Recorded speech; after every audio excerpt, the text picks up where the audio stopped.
Stan and Ollie is directed by John S. Baird and stars Steve Coogan and John C. Reilly, respectively, as Stan Laurel and Oliver Hardy, the very famous comedy duo from the classical Hollywood era, for those of you who are unfamiliar with them.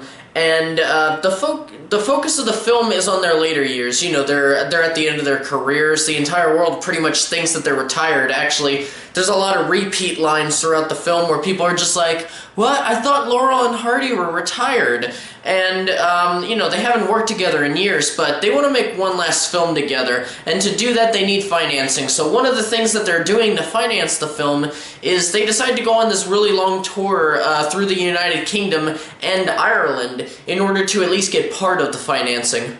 Steve Coogan as Laurel was maybe my favorite of the two main characters. Sadly, in the first 10 minutes, 10 to 15 minutes of the film, he is showcased as kind of a dick, a pompous man who's entitled to everything, but slowly he becomes more of a character that we can sympathize and even empathize with.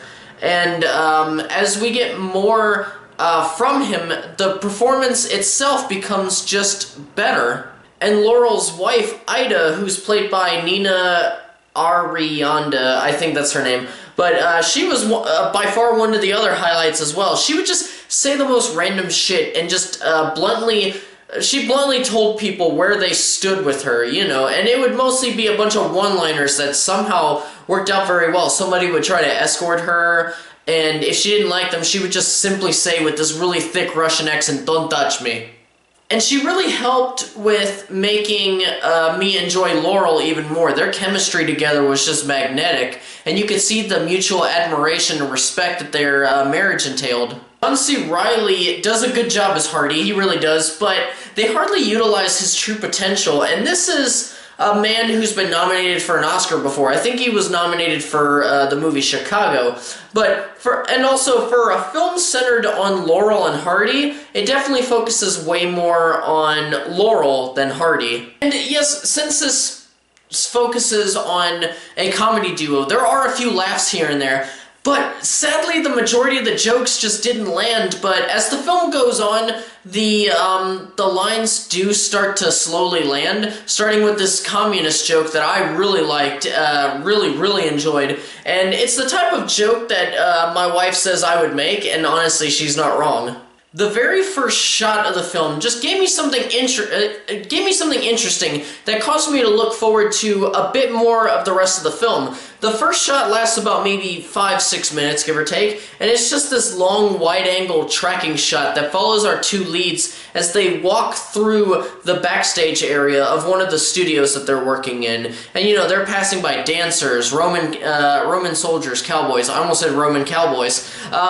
And for those of you who've watched me for a while, you know that I love good long takes without any edits whatsoever. And, you know, with this type of filmmaking, I was expecting a different type of film than what I thought I was getting into when I saw the first trailer, as well as when I initially walked into the theater to watch this movie. But, and this is going to fully get into my cons for the rest of the video, but the rest of the film had no such aspirations to be, you know, more like the first scene suggested. It just felt like a lot of quick edits and really short scenes. The pacing was off for a few things. Sometimes it would be way too long, and then sometimes it would just seemingly pass through a scene altogether. And, you know, it just felt like the movie overall was trying to rush to the end. Of course, they have the standard narrative cliches that are in most biopics, one of which is one of my least favorites, which is where a character finds out something detrimental but doesn't let anybody know, and it's found out later. It comes across as a lazy sort of narrative tool. The supporting cast is always suffering as well, thanks to this cartoonish writing for each of them, outside of Laurel's wife, of course. And it is especially true for the character of Bernard Delphont, who is the man who helps set up the Laurel and Hardy UK and Ireland tour. He's always laughing way too hard and is way too energetic compared to everybody else. Naturally, I would pick the actor out of the crowd and be done with it and say, you know, it's all his fault. but he wasn't the only one that had something a little off about him. And I actually think it may have been a mixture of the writing as well as the direction. And lastly, I really hate bringing this one up, but Shirley Henderson, or as many of you will remember or recognize as Moaning Myrtle from the Harry Potter films, she plays Hardy's wife, Lucille.